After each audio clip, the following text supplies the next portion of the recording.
Road வரும் எவ்வளோ மோசமாக இருக்குங்க.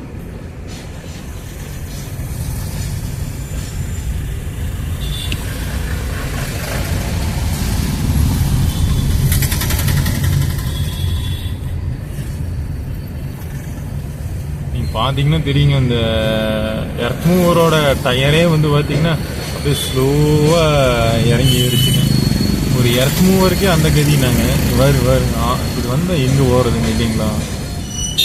நம்ம வண்டியில் தாங்குமா? படத்தில் சொல்கிற டைலாக் வர்றாங்க, அடி வாங்கின கைப்புழைக்கே இப்படிங்கிற மாதிரி. இவ்வளோ அடி கொடுத்த கைப்புழைக்கே இவ்வளோ அடினா வாங்கணும் உயிரோடு இருப்பானாங்கிற மாதிரி. நீங்கள் இந்த முன்னாடி போகிற வண்டி கொஞ்சம் ரீவைண்ட் பண்ணி பாருங்கள். கரெக்டாக அந்த டிரான்ஸ்ஃபார்மர் தாண்டின உடனே வந்து பார்த்தீங்கன்னா வண்டி ஒரு புலி ரைட்டில் இறங்கி ஏறுங்க. பாருங்க தேவையில்லாமல் டேக்குங்க அதெல்லாம்.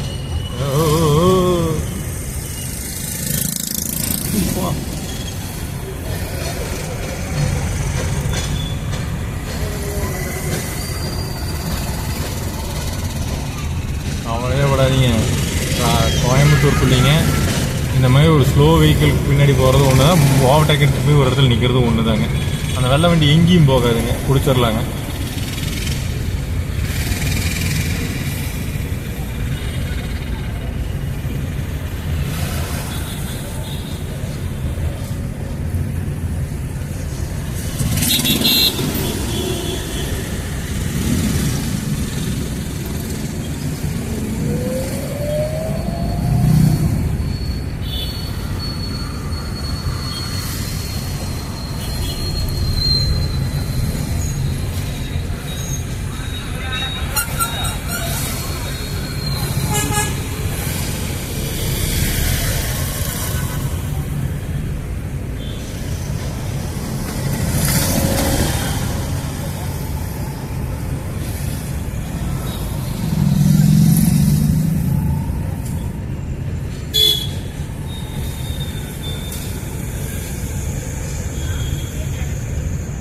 ஸ்கூட்டர் அப்படியே அசால்ட்டாக லெஃப்ட்டில் ஓவர்டேக் எடுக்கிறாருங்க. நம்மளால நம்பாதீங்க, லெஃப்ட் சைடு ஃபுல்லாக வண்டி நிப்பாட்டி இருப்பாங்க.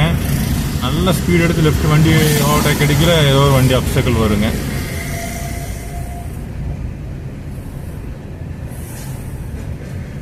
வெள்ளை வண்டி எங்கேயும் போலிங்க, கவலையே விடாதீங்க. நம்மள ஒரு வெள்ளை வண்டி முந்தி அவரையும் அப்படியே அந்த ஒரு டேர்னிங்கில் முந்திட்டு போச்சுங்க ஒரு வண்டி. நிறைய வண்டி பண்ணி பார்த்தீங்கன்னா தெரியுங்க. அந்த வண்டி வேறு எங்கேயும் போலிங்க, முன்னாடி தான் போயிட்டு இருக்கு. ஒரு 2 வண்டி முன்னாடி போகுதுங்க. கரெக்டாக பார்த்தீங்கன்னா ஷாப்பிங் காம்ப்ளெக்ஸ் கிட்ட போயிட்டு இருக்கு, லெஃப்ட் போட்டுருக்காருங்க இண்டிகேட்டருங்க. அப்படிலாம் நம்ம கோயம்புத்தூருக்குள்ள சலூன் வாயிட முடியாதுங்க. ஸ்லோ மூவிங் டிராஃபிக் தான் இன்னைக்கும் என்னைக்கும்.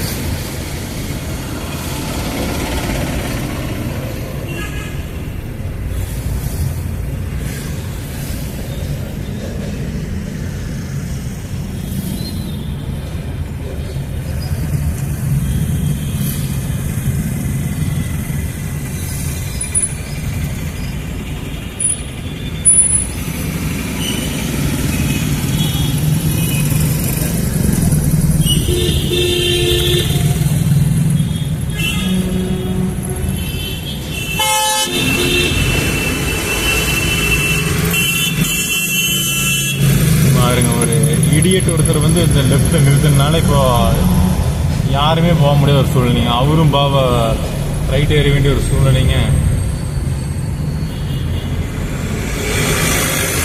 கார் அதான் சொல்றாங்க பாருங்க, சகட்டு மேனிக்கு நிறுத்தி இருக்குது, அதுல ரிவர்ஸ் இங்க